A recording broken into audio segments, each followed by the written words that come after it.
Music videos are quite fun to make. Today we're going to talk about a project from the archives a few years back, just before we formed 1-to-1 Studios.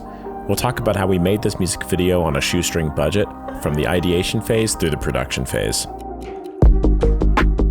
The artist High on You, our friend Reid, reached out to us to bring his new song YNGR to life.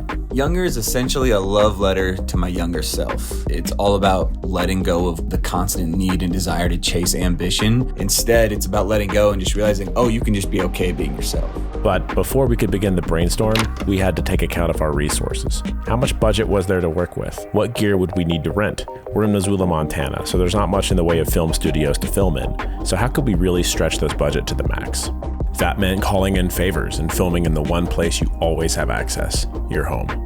Knowing our limitations, we started brainstorming. We came up with some foundational concepts for the video's visual identity, built on three main emotions: isolation, nostalgia, and a sense of drowning.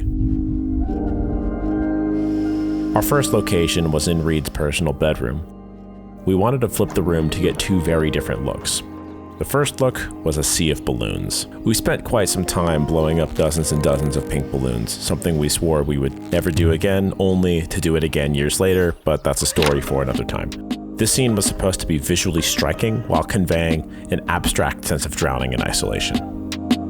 After popping and removing the balloons, we filmed the second scene in the same bedroom, arguably the most important scene in the entire video. The Polaroid wall showcases collections of real and personal moments in the artist's life, and we wanted the scene to feel dark and moody, as if he were confronting memories in a bad dream.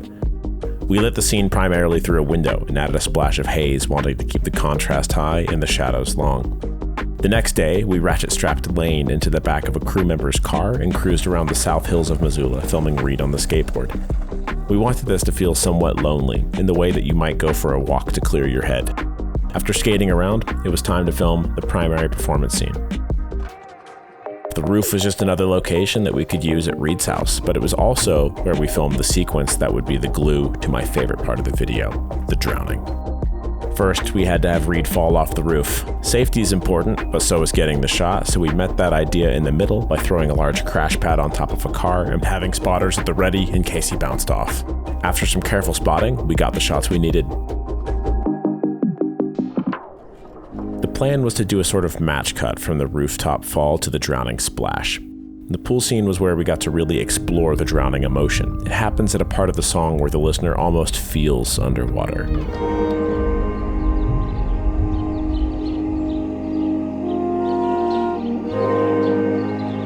All of these scenes were so much fun to film. Navigating limited resources, we turned the artist's apartment into a canvas, transforming rooms into worlds that echoed isolation and nostalgia. Sometimes it's more fun to create with constraints. If this project were priced out accurately, it would have cost about $12,000 to create, which is still a small budget for a music video.